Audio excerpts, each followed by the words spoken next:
questions for Jaylen? Over on your left. Hey, Jaylen, was just talking to Ime about Marcus's leadership on this team, and he's obviously kind of put himself in that leadership position since, you got here, and really everyone's gotten here on this team. Have you just kind of seen him evolve as a leader? I know sometimes he can get into you guys, sometimes he's telling you guys he loves you. Just, what's the sweet spot he's found as a leader here, you think? I think that we all just got comfortable with each other through experience. We've been playing together so long, so you learn each other's tendencies and each other's traits and how to talk and how to speak to each other and how to, basically just be a better teammate. And I think that has been probably the biggest contribution because over time you learn, you make mistakes, you argue, you fuss, you fight, but once you've been together for so long with a group, with a core group, and you've been in the Celtics organization as long as Smart has been, you find different ways to be an example, and I think that's what he's done. Tim on this right.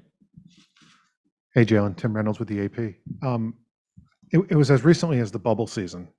There were only 7 black head coaches in the league, and Darvin's hiring makes it 15, which is the most ever at one time.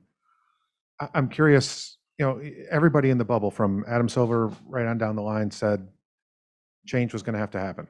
And the league, the hiring has reflected some changes in some thinking or some evolutions in some thinking. I'm curious how much that matters to you and how much you think that matters to players as a collective. If you're asking me, I don't understand what took so long, to be honest. I think that, of course, now it's a great thing to see, and you see a lot of coaches that are getting the opportunity to flourish in these moments. Ime is a product of that. First year head coach in the finals, which is I don't know how many times that's been done before, but just overall, I think that's just an example, and not just in the NBA, but in our society as a whole. Just opportunity is important, and a lot of times we look at like things like that as more so. What's the words I'm looking for? There's things that systemically go on that keep people out of positions that might go unnoticed, like opportunities, et cetera. But those make the biggest differences in the world. Not being able to go to school, not be able to get in school, not be able to get jobs, not be able to get houses, not be able to do things that, you should have the right to do, obviously is important. So, of course, this is the NBA, and we're talking about that. And so, but I think that can be related to a grand scheme of things that kind of goes on in America. Adam in the back. Well, I think you were like in high school when these guys made the finals for the first time. What stood out to you, like watching? You see a group of guys in their 20s, like you are now, with this team, making that run and then sustaining it over all these years. What kind of stuck out to you? And what kind of almost blueprint do you think that possibly could be for you guys? One, just watching those guys first was like, pretty cool to see. Between Steph, Clay, and Draymond, they're probably the most winningest basketball players in this last 10 years era. So watching, learning, studying, being here at Cal, at Berkeley, going to a lot of games, being on the floor.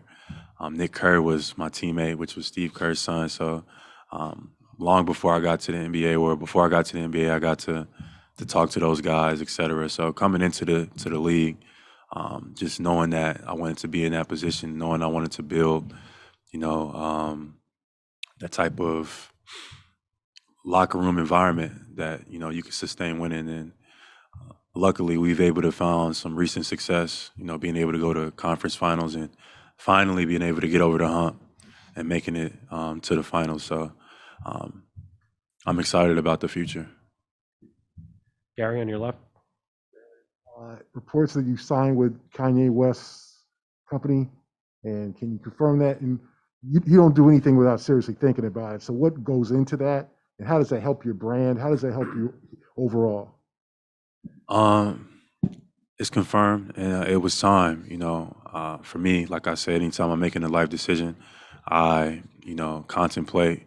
I think about things deeply, and from what I want to do, the missions I want to get accomplished, it was the right decision. People have concerns or critiques about et cetera, but in the world we live in, there's concerns and critiques about any and everything.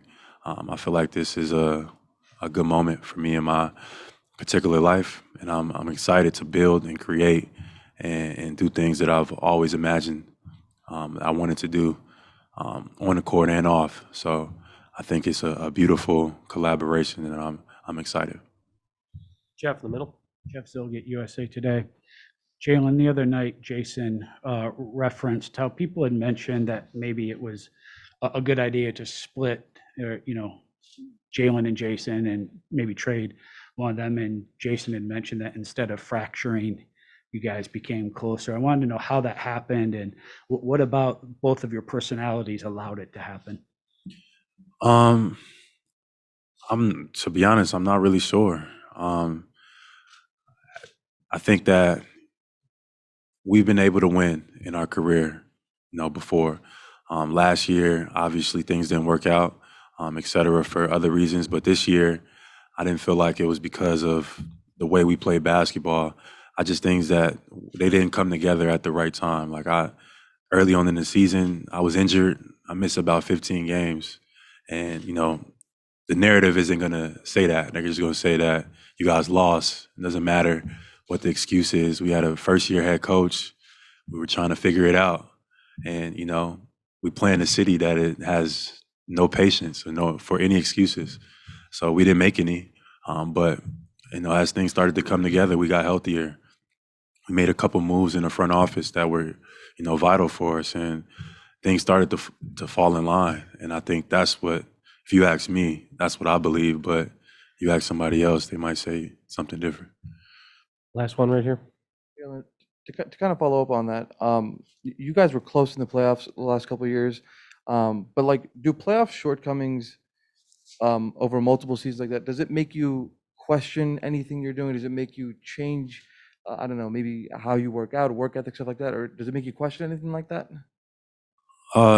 No, I don't think so. I've always had unwavering faith, even in the midst of situations that look like, like things are about to go in a direction that nobody wants to go in. I've always had faith that, in this group, in this organization, and in myself, that we'll be all right. So in those moments where we lost, I knew that we had so much to learn. I knew that I had so much to learn. So if anything, it was more encouraging to learn from my mistakes, to get better for the next year. I didn't have any time to question myself or question, what was in front of me, because my belief was so strong. So